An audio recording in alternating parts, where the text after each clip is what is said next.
നിയമസഭാ തെരഞ്ഞെടുപ്പുമായി ബന്ധപ്പെട്ട് സുപ്രീം കോടതിയുടെ അസാധാരണ പരാമർശം. തെരഞ്ഞെടുപ്പിന് ശേഷം കേരളത്തിൽ ഭരണമാറ്റം ഉണ്ടായേക്കാമെന്ന് സുപ്രീം കോടതിയുടെ പരാമർശം. ഭരണമാറ്റമുണ്ടായാൽ സ്പെഷ്യൽ എഡ്യൂക്കേറ്റർമാരോടുള്ള സമീപനത്തിൽ മാറ്റമുണ്ടായേക്കാമെന്നും സുപ്രീം കോടതി നിരീക്ഷിച്ചു.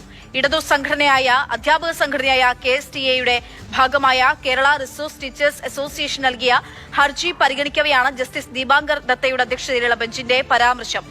SSK ഫണ്ട് കേന്ദ്ര സർക്കാരിൽ നിന്ന് ലഭിക്കാത്തതിനാൽ ആണ് സ്പെഷ്യൽ എഡ്യൂക്കേറ്റർമാരുടെ നിയമന പ്രതിസന്ധിയെന്ന് കേരളം സുപ്രീം കോടതിയിൽ വാദിച്ചു. തെരഞ്ഞെടുപ്പ് അടുത്തതിനാലാണ് ഹർജിക്കാർ കോടതിയിൽ കടുത്ത നിലപാട് സ്വീകരിക്കുന്നതെന്നും സർക്കാർ അഭിഭാഷകർ കോടതിയിൽ ചൂണ്ടിക്കാട്ടി. തുടർന്ന് എന്നാണ് കേരളത്തിൽ തെരഞ്ഞെടുപ്പെന്ന് ബെഞ്ചിന് നേതൃത്വം നൽകിയ ജസ്റ്റിസ് ദീപാങ്കർ ദത്ത ആരാഞ്ഞു. വ്യാഴാഴ്ചയാണെന്ന് സർക്കാർ അറിയിച്ചപ്പോഴാണ് ഭരണമാറ്റ സാധ്യതയെ സംബന്ധിച്ച് ജഡ്ജി ഒരു പരാമർശം നടത്തുന്നത്. കേരളം ജയിച്ചു, നമ്മൾ ജയിച്ചു, ഇനി UDF നയിക്കും, എല്ലാ സമീപനങ്ങളും മാറും. അത് ഈ രാജ്യത്തിന് അല്ല, ഈ ലോകത്തിന് തന്നെ ബോധ്യമുള്ള കാര്യമാണ്. ഇപ്പൊ സുപ്രീം കോടതിയിലെ ജഡ്ജിയുടെ ബോധ്യം നോക്കൂ നിങ്ങൾ, എത്രമാത്രമാണ്. ഭരണമാറ്റം ഉണ്ടാകും, അപ്പോൾ സമീപനങ്ങൾ മാറും എന്ന് പറഞ്ഞാൽ ഈ രാജ്യത്ത് നമ്മുടെ കേരളത്തിലെ ജനങ്ങളെ ചേർത്ത് പിടിക്കുന്ന സമീപനം, അത് ഭരണം മാറിയാൽ മാത്രമേ നടക്കൂ എന്നുള്ളത് സുപ്രീം കോടതിക്ക് മാത്രമല്ല ലോകത്തിന് മൊത്തം ബോധ്യപ്പെട്ട കാര്യം. ആ ഭരണം മാറുമെന്നുള്ളതും അവരുടെ ബോധ്യമാണ്. നമ്മളെല്ലാവരും വിധി എഴുതി അല്ലേ? വിധി എഴുതി, കേരളം ജയിച്ചു, നമ്മൾ ഇനി UDF നയിക്കും. കൃത്യമല്ലേ അല്ലേ? ഈ സമീപനം നമ്മൾ ആരോടൊക്കെ കണ്ടു, എത്ര പേരാണ് സർക്കാരിൻ്റെ സമീപനങ്ങൾ, സർക്കാരിൻ്റെ നിലപാടിനെതിരെ സമരങ്ങളും കോടതിയും കേസും പരാതികളുമായിട്ട് നടക്കുന്നത്. ഈ പിണറായി വിജയൻ സർക്കാരിൻ്റെ പിണറായി വിജയൻ സർക്കാരിൻ്റെ സമീപനം എന്തായിരുന്നു? സമീപനം ധാർഷ്ട്യത്തിൻ്റെതായിരുന്നു, അഹങ്കാരത്തിൻ്റെതായിരുന്നു അല്ലേ? അധികാരമുണ്ട് എന്നുള്ള അഹങ്കാരത്തിൻ്റെ സമീപനങ്ങളായിരുന്നു ഉണ്ടായിരുന്നത്.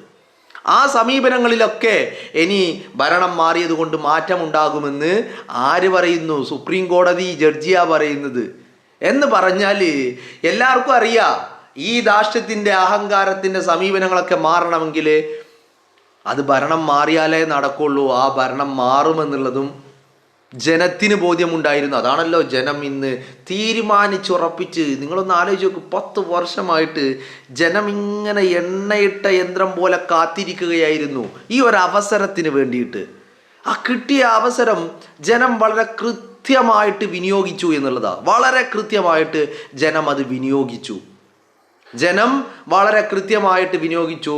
ഇനി ഒരവസരം ഒരുത്തനും നമ്മളോട് കടക്ക് പുറത്ത് എന്ന് പറയാൻ, വീട്ടിൽ പോയി ചോദിച്ചാൽ മതി എന്ന് പറയാനുള്ള ഒരവസരം കൊടുക്കില്ല എന്ന് തീരുമാനിച്ചുറപ്പിച്ചിട്ടായിരുന്നു ജനം ഇറങ്ങിത്തിരിച്ചത് എന്നുള്ളതാണ് അല്ലേ?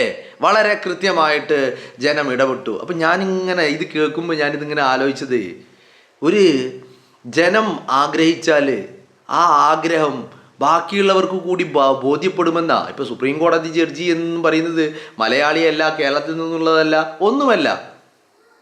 എന്നിട്ട് ഈ പറയുന്ന ആളുകൾ സുപ്രീം കോടതിയിൽ ഒരു പരാതി അല്ലെങ്കിൽ ഹർജിയുമായി പോകുമ്പോൾ സർക്കാർ എന്താ പറയുന്നത്? തെരഞ്ഞെടുപ്പ് വന്നതുകൊണ്ടുള്ള ആവേശമാണ്. ഇതുപോലെ തന്നെയാണ് ആശാവർക്കർമാരോട് പറഞ്ഞത്. ഇതുപോലെ തന്നെയാണ് കേരളത്തിലെ ആരോഗ്യ മേഖലയിൽ പ്രവർത്തിക്കുന്ന ആളുകളോട് പറഞ്ഞത് അല്ലേ? ഇതുപോലെയാണ് വയനാട്ടിലെ പാവങ്ങളായിട്ടുള്ള ദുരിതബാധിതരോട് സർക്കാർ പറഞ്ഞത്, കാണിച്ച സമീപനം അല്ലേ? നമ്മൾ കഴിഞ്ഞ കാലങ്ങളിൽ ഈ അഹങ്കാരത്തിൻ്റെ ധാർഷ്ട്യത്തിൻ്റെ കടക്ക് പുറത്ത് വീട്ടിൽ പോയി ചോദിച്ചാൽ മതി എന്നൊക്കെയുള്ള പല ആ ഒരു അഹങ്കാരത്തിൻ്റെ ഭാഷ, താന് എന്തോ വലിയ സംഭവമാണ്, താനില്ലെങ്കിൽ ഇവിടെ എന്തോ മറ്റേ മലമറിക്കവും എന്നൊക്കെയുള്ള രീതിയിൽ ബാക്കി എല്ലാവരും വലിയ മോശക്കാരാണ്, ഞാൻ മാത്രമാണ് യോഗ്യനായവൻ. അതിപ്പോൾ അങ്ങനെയുണ്ട് ചില ആളുകൾ അല്ലേ? നിങ്ങൾ ലൈഫിൽ നിങ്ങൾ അങ്ങനെ കണ്ടിട്ടുണ്ടാവും. ചില ആളുകൾ വളരെ മോശക്കാരായിരിക്കും. ഈ വളരെ മോശമെന്ന് പറഞ്ഞാൽ വളരെ മോശമായിരിക്കും. അപ്പോൾ ആ വ്യക്തിക്ക് അറിയാം തന്നെക്കുറിച്ച് ഇവർക്കൊക്കെയുള്ള അഭിപ്രായം താൻ വളരെ മോശമാണ് എന്നുള്ള അഭിപ്രായമാണ് ഇവർക്കൊക്കെ ഉള്ളത് എന്നുള്ളത് അറിയുന്നത് കൊണ്ട് തന്നെ ആ വ്യക്തി നമ്മളോടൊക്കെ സംസാരിക്കുകയും പെരുമാറുകയും ചെയ്യുമ്പോൾ എങ്ങനെയായിരിക്കും? ബാക്കിയുള്ളവരെ കുറ്റപ്പെടുത്തി, ബാക്കിയുള്ളവരെ അധിക്ഷേപിച്ച് ബാക്കിയുള്ളവനെ മോശക്കാരനാക്കി ചിത്രീകരിച്ച് ഒക്കെ ഉള്ള ഒരു വാക്കും പ്രവൃത്തിയൊക്കെ ആയിരിക്കും. അതെന്തിനു വേണ്ടിയിട്ടാന്ന് ചോദിച്ചാൽ ഞാൻ മോശക്കാരനാണല്ലോ, പക്ഷേ കമ്പാരറ്റീവ്ലി ഞാനാണ് നല്ലത് എന്ന് വരുത്തി തീർക്കുവാനുള്ള ഒരു ശ്രമം. കമ്പാരറ്റീവ്ലി ഞാൻ അവരത്രയൊന്നുമില്ല, അവരൊക്കെ എന്നെക്കാളും മോശമാണ് എന്നുള്ളത് പ്രൂവ് ചെയ്യാനുള്ള ഒരു ശ്രമം. അതേ പണിയാണ് പിണറായി വിജയനും എടുത്തുകൊണ്ടിരുന്നത്.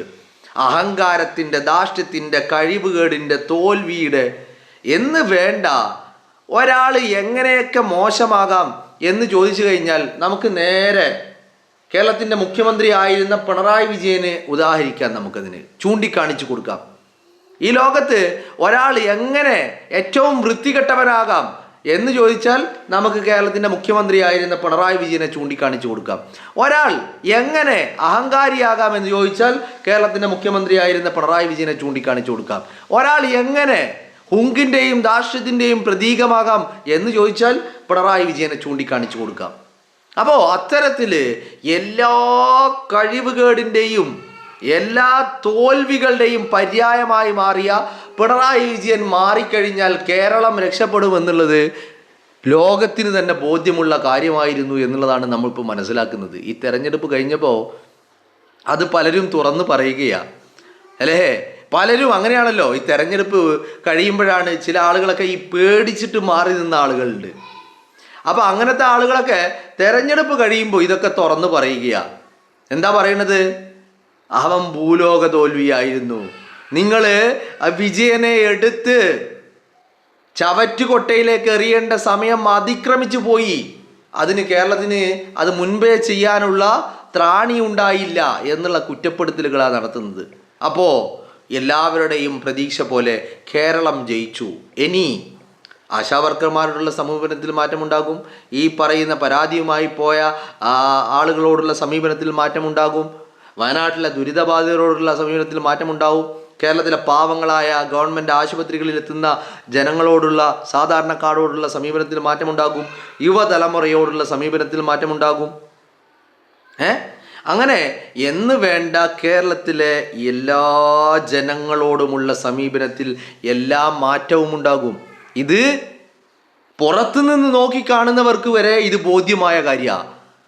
പിണറായി വിജയൻ അങ്ങ് ആ അഹങ്കാരം, ആ ഭൂലോക തോൽവി അവൻ അവിടെ നിന്ന് അങ്ങോട്ട് താഴെ ഇറക്കി ആട്ടി ഇറക്കി കഴിഞ്ഞാൽ തീരുന്ന പ്രശ്നമേ ഉണ്ടായിരുന്നുള്ളൂ കേരളത്തിന്. അത് തീർന്നു, ജനം തീർത്തു. ജനം വിജയനോട് പറഞ്ഞു, വിജയ വീട്ടിലിരിക്കുക, വീട്ടിൽ പോയി ചോദിക്കുന്നല്ല പറഞ്ഞേ, അവിടെ ഇരിക്കുക, അവിടെ ഇരുന്നാൽ മതി, ഇനി കേരളത്തിൻ്റെ മുഖ്യമന്ത്രി കസേരയിൽ താൻ ഇരിക്കണ്ട, അവിടെ ഇരിക്കുക എന്ന് കേരളം വിധിയെഴുതി കഴിഞ്ഞു. അതാ ഞാൻ ആദ്യമേ പറഞ്ഞത്, കേരളം ജയിച്ചു അല്ലേ, കേരളം ജയിച്ചു. എന്തു മനോഹരമായ ഒരു പുലരിയാണ് ഇനി നമ്മളെ വരവേൽക്കാൻ ഒരുങ്ങുന്നത്. നിങ്ങളൊന്ന് ആലോചിച്ച് നോക്കൂ, എത്രമാത്രം ജനം ആഗ്രഹിച്ചത് നടന്നു എന്നുള്ളതാണ്. അതാണ് ഒരു ജനതയെ എങ്ങനെയൊക്കെ വെറുപ്പിക്കാം എന്നുള്ളതിൻ്റെ ഒരു പര്യായമായിരുന്നു ഈ പിണറായി വിജയൻ അല്ലേ. നമ്മൾ ഇന്ന് നടന്ന ഈ തെരഞ്ഞെടുപ്പ് അതിൻ്റെ നേർസാക്ഷ്യമായിരുന്നു. ജനം എത്രയെത്ര ബുദ്ധിമുട്ടിയിട്ടാണ് ജനങ്ങൾ ഓരോ വോട്ടിനെത്തിയതെന്നറിയാമോ. അതിൽ തീരെ നിവർത്തിയില്ലാത്തവർ മാത്രമാണ് മാറി നിന്നത്. ഒരു രീതിയിലും തനിക്ക് അങ്ങനെ ഒരു സമ്മതിദാന അവകാശം വിനിയോഗിക്കാനുള്ള ഒരു സാഹചര്യമില്ല എന്ന് കണ്ട ആളുകൾ മാത്രമാണ് മാറി നിന്നത്. അല്ലാത്തവരൊക്കെ വളരെ കൃത്യമായിട്ട് അവരുടെ സമ്മതിദാന അവകാശം അവർ വിനിയോഗിച്ചു. കാരണം അവരൊരു വാശിയായിരുന്നു, ഈ ചെറ്റയെ ഇവിടെ ഇന്ന് ആട്ടി ഇറക്കണമെന്നുള്ള ഒരു വാശി. ആ വാശി അവർ നിറവേറ്റി, കേരളം വിജയിച്ചു അല്ലേ. എന്തൊക്കെ ശ്രമങ്ങളാണ് പിണറായി വിജയൻ നടത്തിയത്, ചെറ്റത്തരങ്ങൾ, ശ്രമങ്ങൾ എന്നൊന്നും പറയാൻ പറ്റൂല. ഈ നാടിനെ നശിപ്പിക്കാൻ വേണ്ടിയിട്ട് SDPI-കാരനായിട്ട് RSSുമായിട്ട് കണ്ട അലവലാദികളുമായിട്ടൊക്കെ സഖ്യം, അവരുടെ വോട്ടിന് വേണ്ടിയിട്ട് അവരെ കുണ്ടി നക്കുന്ന ഏർപ്പാട്, ഇതൊക്കെ ചെയ്തത് ഒരു സഖാവാണ് എന്ന് പറയാൻ എനിക്ക് പറ്റില്ല.